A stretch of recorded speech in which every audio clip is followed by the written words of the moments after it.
Good morning প্রিয় শিক্ষার্থীরা, কেমন আছো সবাই? আশা করি সবাই ভালো আছো। অ্যাকাউন্টিং বিষয়ের অনলাইন ক্লাসে আজকে তোমাদের আমি স্বাগত জানাচ্ছি। তো আমরা আমাদের পাঠ্য বইয়ের পঞ্চম অধ্যায় অর্থাৎ হিসাবের যে অধ্যায়টি রয়েছে সেখান থেকে আমরা বিগত কয়েকটি ক্লাস নিয়েছি এবং সেখান থেকে আমরা জেনেছি যে হিসাব কি, হিসাবের শ্রেণীবিন্যাস এবং হিসাবের সাথে লেনদেনের যে সম্পর্ক রয়েছে সেগুলো নিয়ে আমরা আলোচনা করেছিলাম। তো আজকে আমরা একটি অঙ্ক করব, অর্থাৎ তোমাদের যে পাঠ্য বইটি রয়েছে তো সে পাঠ্য বই থেকে সৃজনশীল 1 নাম্বার যে অঙ্কটি রয়েছে সেখান থেকে আমরা অঙ্কটি করব। আশা করি তোমরা মনোযোগ দিয়ে ক্লাসটি লক্ষ্য করবে। তো তাহলে প্রথমে তোমরা এই বইটি নাও। আমাদের পাঠ্য বইয়ের 57 পৃষ্ঠায় দেখতে পাচ্ছি যে এখানে যে সৃজনশীল অঙ্কটি রয়েছে তো সেখানে কিছু হিসাবের উদ্ধৃতের পরিমাণ দেওয়া আছে। শাহিন এন্টারপ্রাইজ এর 2017 সালের 31 ডিসেম্বর তারিখের কতিপয় হিসাবের উদ্ধৃতের পরিমাণ নিম্নরূপ। অর্থাৎ শাহিন এন্টারপ্রাইজের হিসাবের কতগুলো উদ্ধৃতের পরিমাণ দেওয়া আছে। তো এই উদ্ধৃতগুলো থেকে আমাদের কি নির্ণয় করতে হবে দেখে নিচ্ছি সেটা। উপযুক্ত তথ্য হতে মোট উত্তোলনের পরিমাণ নির্ণয় করো। শাহিন এন্টারপ্রাইজের সম্পদ হিসাব চিহ্নিত করে মোট পরিমাণ নির্ণয় করো এবং মোট দায়ের হিসাবের পরিমাণ নির্ণয় করো। অর্থাৎ এখানে শাহিন এন্টারপ্রাইজের যে হিসাবের উদ্ধৃতগুলো দেওয়া আছে সেখান থেকে আমাদের কি নির্ণয় করতে হবে? উত্তোলনের পরিমাণ নির্ণয় করতে হবে, মোট সম্পদের পরিমাণ এবং দায়ের পরিমাণ আমাদের নির্ণয় করতে হবে। তাহলে প্রথমে কি বলেছিলাম, আমরা প্রথমে অঙ্কটা ভালোভাবে পড়ব, দেন সেই পড়ার পরে তারপর আমরা সেখান থেকে চিহ্নিত করব যে এখানে কোন হিসাব আছে, আমাদের কি করতে হবে। তো সেই অনুযায়ী আমরা ছক করে নিব। তাহলে যেহেতু আমাদের প্রথমে ক নাম্বারে বলেছে যে মোট উত্তোলনের পরিমাণ নির্ণয় করো, তাহলে আমরা প্রথমে উত্তোলনের পরিমাণ নির্ণয় করব এবং এর জন্য আমাদের যে ছকটি করতে হবে, একটা ছক করতে হবে। তাহলে ক নাম্বার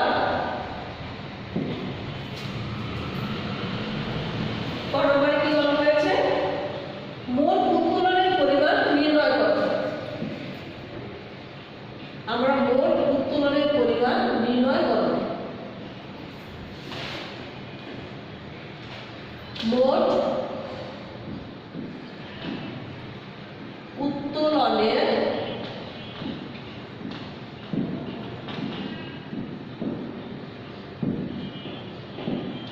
পরিমাণ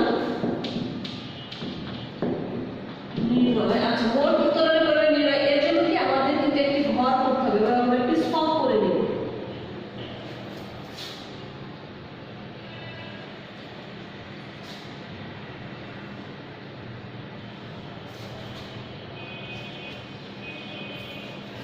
বিবরণ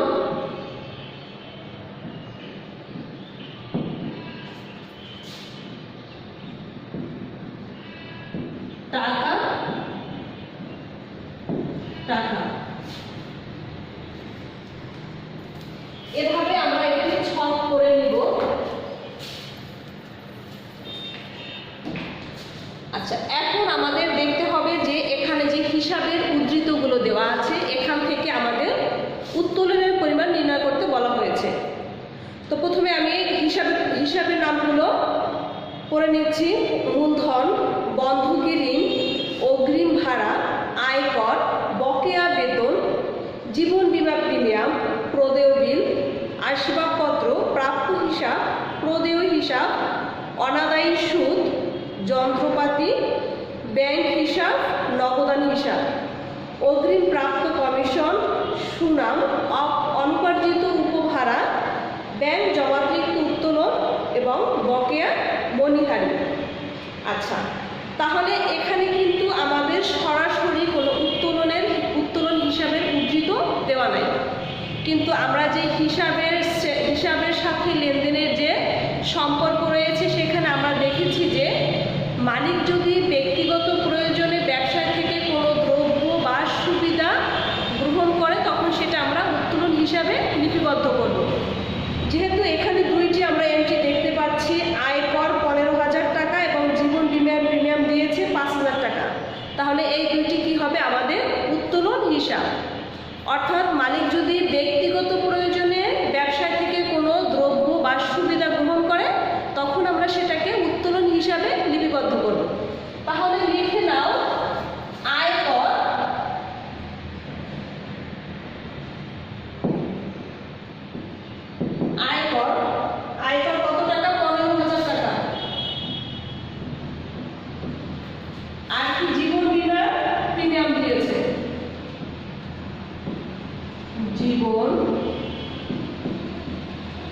বীমা প্রিমিয়াম দিয়েছে কত টাকা?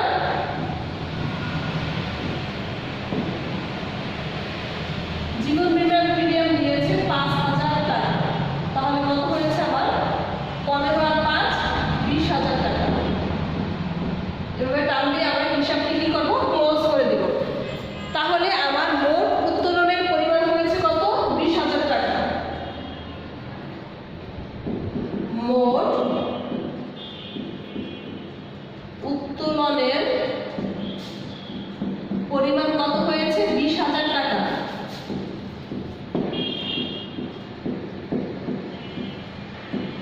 আচ্ছা, মোট উত্তোলনের পরিমাণ হয়েছে কত আমার? 20,000 টাকা। ক্লিয়ার? দেন আমাদের এখন যেটা করতে হবে সেটা হচ্ছে কি, শাহিন এন্টারপ্রাইজের সম্পদ হিসাব চিহ্নিত করে মোট পরিমাণ নির্ণয় করো। অর্থাৎ শাহিন এন্টারপ্রাইজের এখানে যে হিসাবের উদ্ধৃতগুলো দেওয়া আছে, এখান থেকে আমরা সম্পদ হিসাবগুলো আমরা কি করব? চিহ্নিত করব। তাহলে আমি এটা মুছে নিচ্ছি।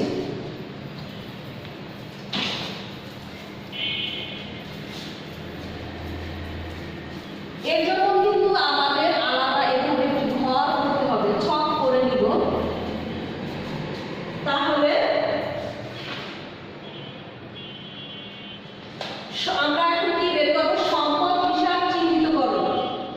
অর্থাৎ শাহিন এন্টারপ্রাইজের যে সম্পদ হিসাব রয়েছে সেগুলো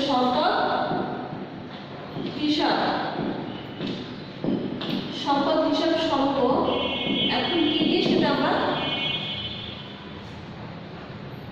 এভাবে আমরা ঘর করে নিব। একটা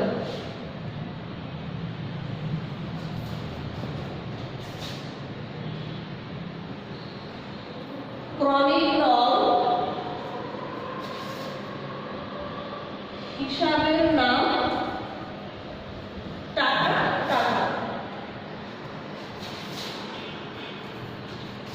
ক্রমিক নং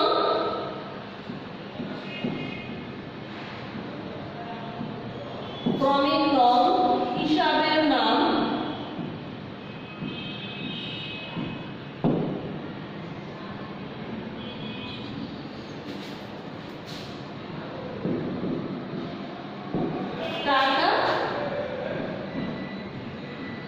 টাকা। ওকে,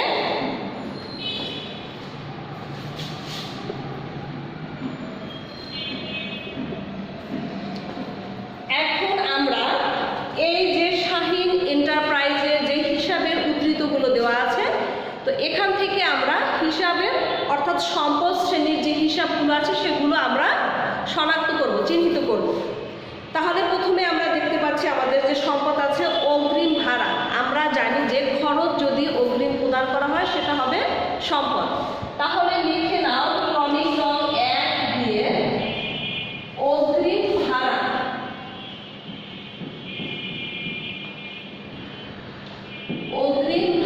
অগ্রিম ভাড়া দিয়েছে কত? 20,000 টাকা।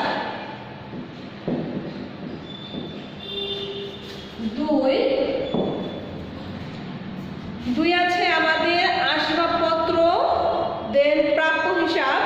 আচ্ছা, প্রথমে তারপর লিখে নাও আসবাবপত্র হিসাব।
নগদান হিসাব আছে কত? 25,000 টাকা। এবং সর্বশেষ যেটা আছে সেটা হচ্ছে কি? সুনাম।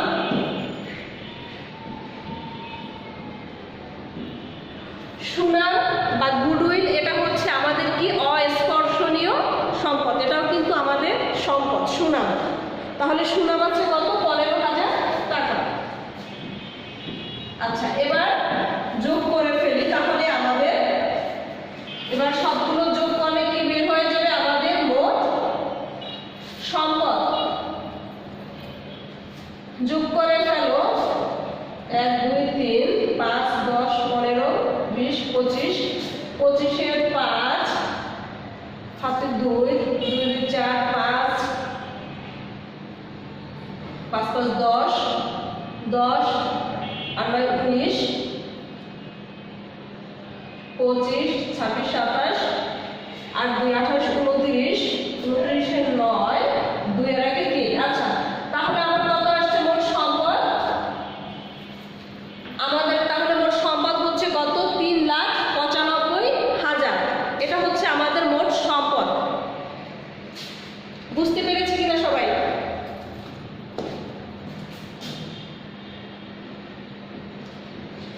$3,95,000 এটা হচ্ছে আমাদের মোট সম্পদ শ্রেণীর হিসাব। আশা করি সবাই বুঝতে পেরেছো। না বোঝার কিছু নাই, কারণ মানে আমরা হিসাব কি এবং হিসাবের সাথে লেনদেনের যে সম্পর্ক সেই বিষয়গুলো নিয়ে আমরা একাধিক ক্লাস নিয়েছি। তাহলে তোমাদের হিসাবগুলো বুঝতে আশা করি সমস্যা হওয়ার কথা না। তো এরপরে আমাদের যেটা করতে হবে সেটা হচ্ছে আমাদের সম্পদ আমরা চিহ্নিত করেছি, এবার আমরা চিহ্নিত করব মোট দায় হিসাবের পরিমাণ। তাহলে এখানে কিন্তু আমরা লিখে নিব মোট সম্পদের পরিমাণ।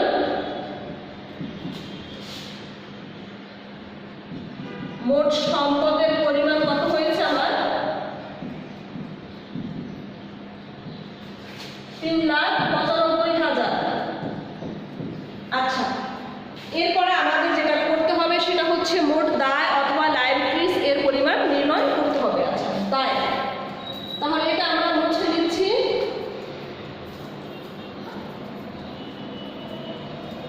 সব মোছার দরকার নেই।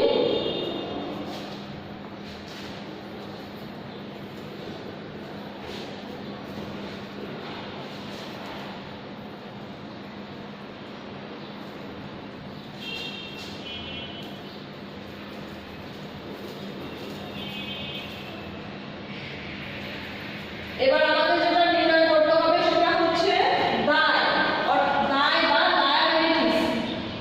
দায় ক্রমিক ক্রম। আচ্ছা, তাহলে প্রথমে যে হিসাবের উদ্ধৃতিটি দেওয়া আছে সেটা হচ্ছে মূলধন।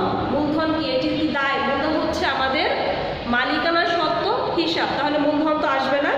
বন্ধকি ঋণ, এটা হচ্ছে আমাদের দায়, বন্ধকি ঋণ। তাহলে একটা আমরা লিখে নাও বন্ধকি ঋণ।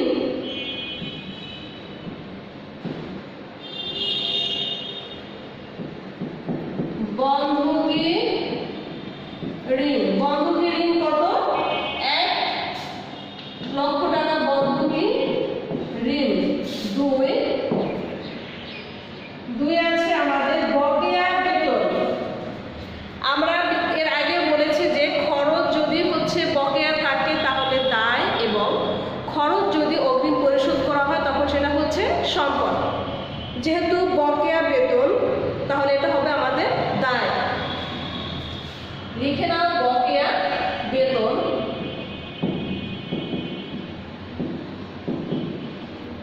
বকেয়া বেতন কত? 12,000। 3 প্রদেয় বিল।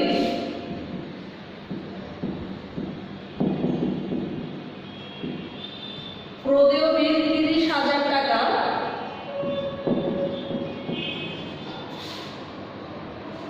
তারপর আসছে 4 আমাদের প্রদেয় হিসাব। যেহেতু এই হিসাবগুলো নিয়ে বিগত ক্লাসগুলিতে আমরা আলোচনা করেছি তাই এখন ডিটেইলসে আলোচনা করলাম না। প্রদেয় হিসাব কত?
হচ্ছে কি খরচ, কিন্তু উপভাড়াটা হচ্ছে আমাদের আয়।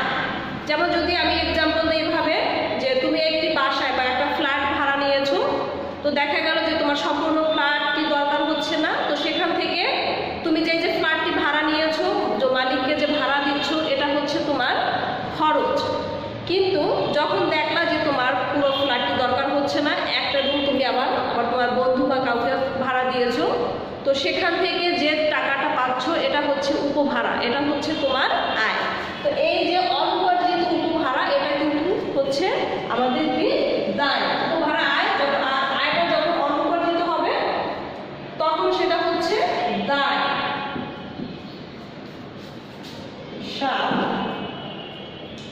ব্যাংক জমাকৃত উত্তোলন।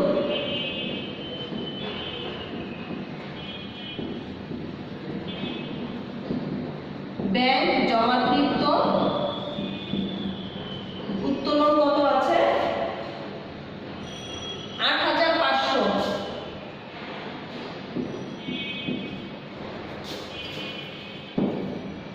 আর একটা সর্বশেষ, সেটা হচ্ছে তোমার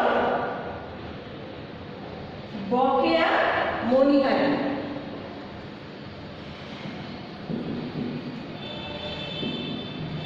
মণিহারি যেহেতু খরচ, আর খরচ যদি বকেয়া থাকে তখন আমরা জানি সেটা হচ্ছে কি, তাহলে এখন যোগ করে গেল এই ৫০০ গেল,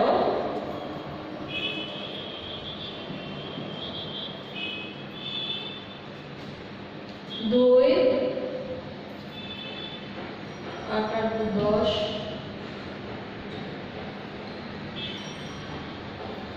১৯, ১৯ এর ৯। আমি তোমাকে যোগ করি, তোমরা যখন বাসায় যোগ করবে তখন অবশ্যই ক্যালকুলেটর দিয়ে যোগ করবে, নাহলে কিন্তু ভুল হয়ে যাবে।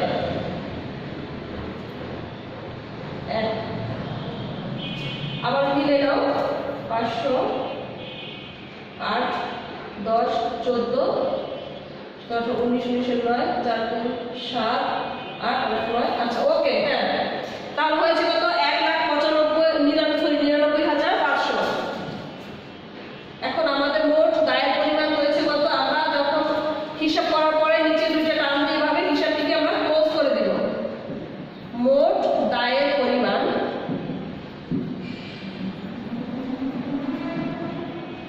মোট দায়ের পরিমাণ আমার কত বের হয়েছে? ১,৯৯,৫০০। এত টাকা।